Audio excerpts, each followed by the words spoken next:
Well done. Thank you, Leon. All right, moving right along. Thanks for sticking around. I know we're running a little bit late.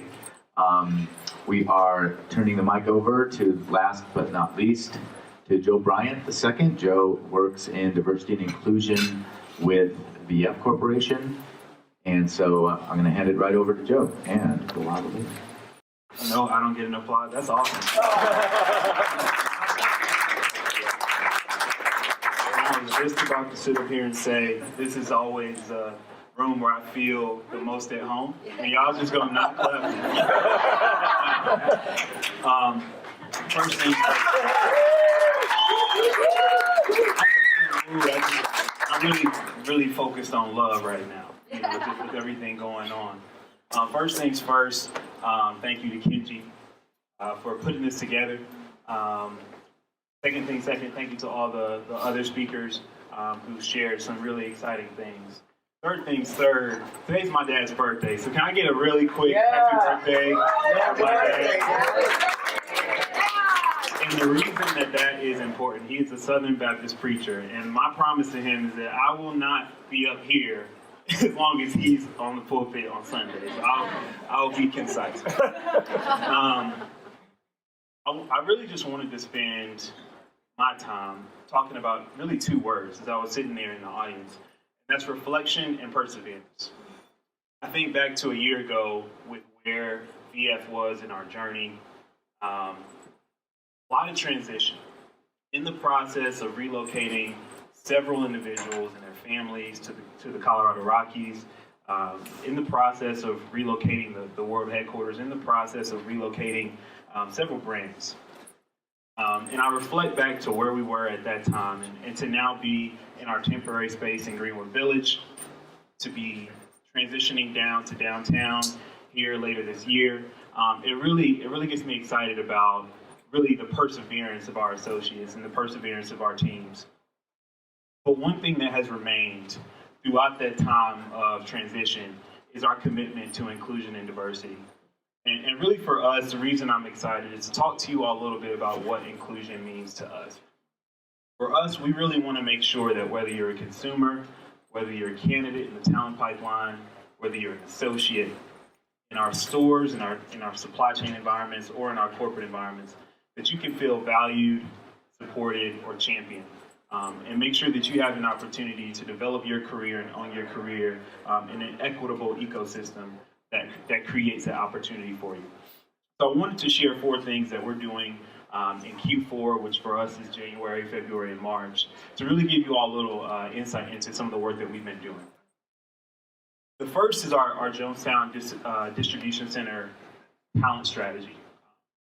We understood as we've really thought about making sure that our conversation around inclusion is more than gender and more than people of color.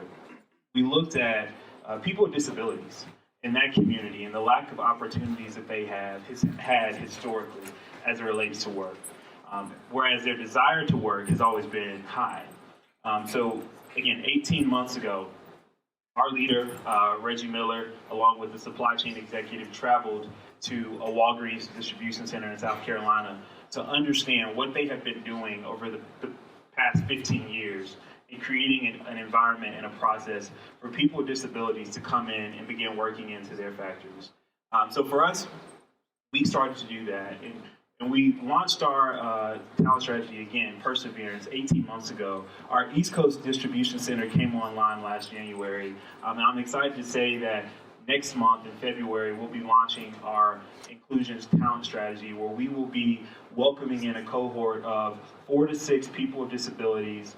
We've redesigned the distribution center to create a test lab for those individuals to spend 8 weeks practicing and learning in a controlled environment what their jobs will actually be when they get out on the floor.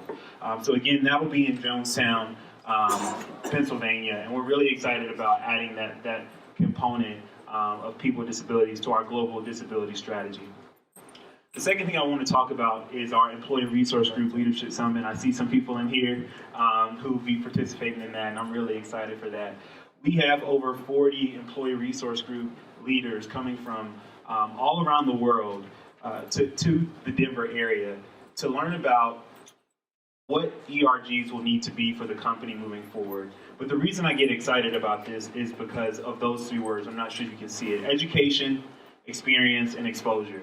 We want to make sure that the leaders who are putting in this work to champion inclusion and diversity within our brands and our campus locations get this opportunity and access with our senior leaders. So we're starting with a welcome reception with our CEO to really talk about the importance of ERGs to the company. We'll start the afternoon of day 2 really understanding the new governance and really the structure and really support that our team will provide them so they can continue to champion inclusion and diversity around our 4 C's: career, commerce, community, and culture.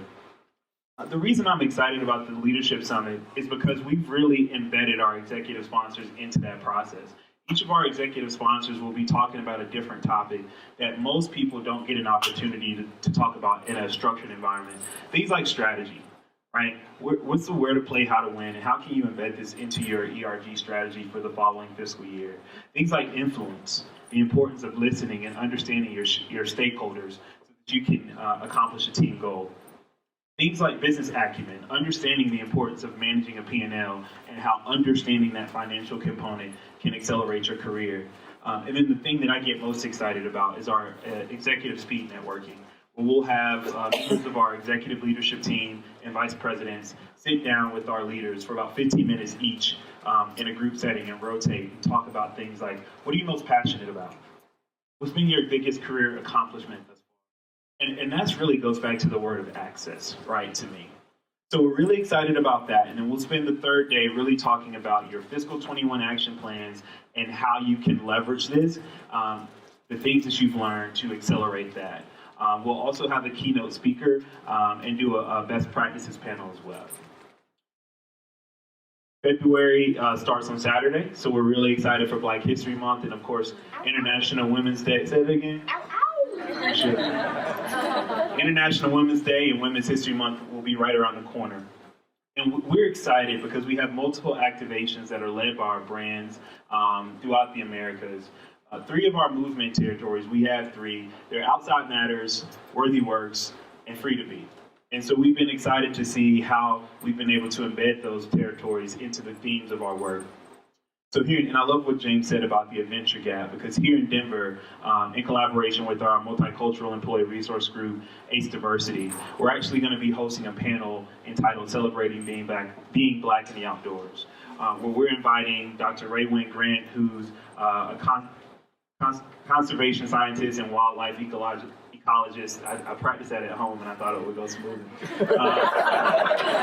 Dr. Raywin Grant, Fred Campbell, who's a TNF climber, and Kim Bentley, who's a part of the National Brotherhood of Skiers, really talking to us about how did you fall in love with the outdoors? What are some of those adventure gap barriers that James mentioned? And how can we continue to create access, right, for those African Americans and Black people within this who want to explore the outdoors? So we're really excited about that.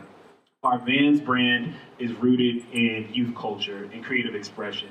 And so what they elected to do is they're sponsoring an art contest for K through 12 students with the Orange County Heritage Council on the theme of what does African American excellence look like to you?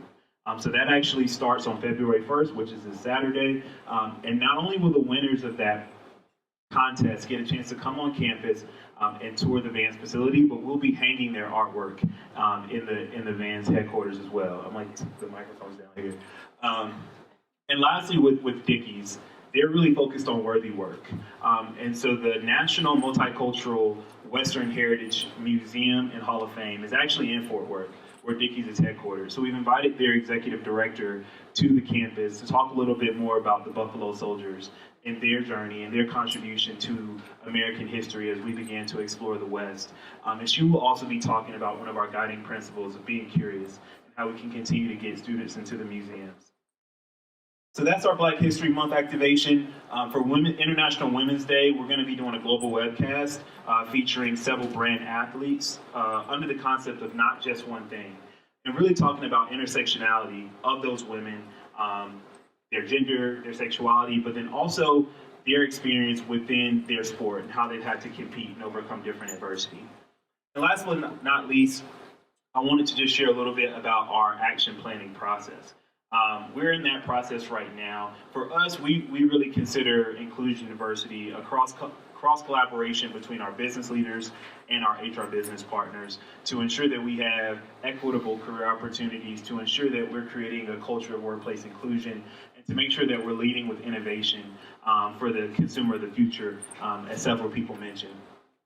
And so for us, we're in the process of collaborating with our talent acquisition partners, our talent development partners, and of course our HR business partners to understand what their brand or corporate functions vision is for fiscal 21, which for us starts in April, and then embedding inclusion and diversity into that.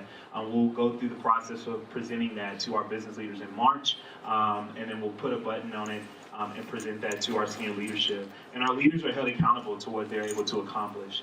So really just wanted to, again, circle it back to reflection. Kenji started this conversation reflecting on where we were 5 years ago. I think back to my first OR a year ago, and to see faces, familiar faces, and beginning to learn names and recognize people, that's an important feeling, which really is where VF is focused in the future, on that sense of belonging, right? Not just being included, not just being diverse, but how can we make sure that people belong? So again, thank you so much for your time, and I hope you all enjoyed this. That was great. Well done, Joe. Thank you.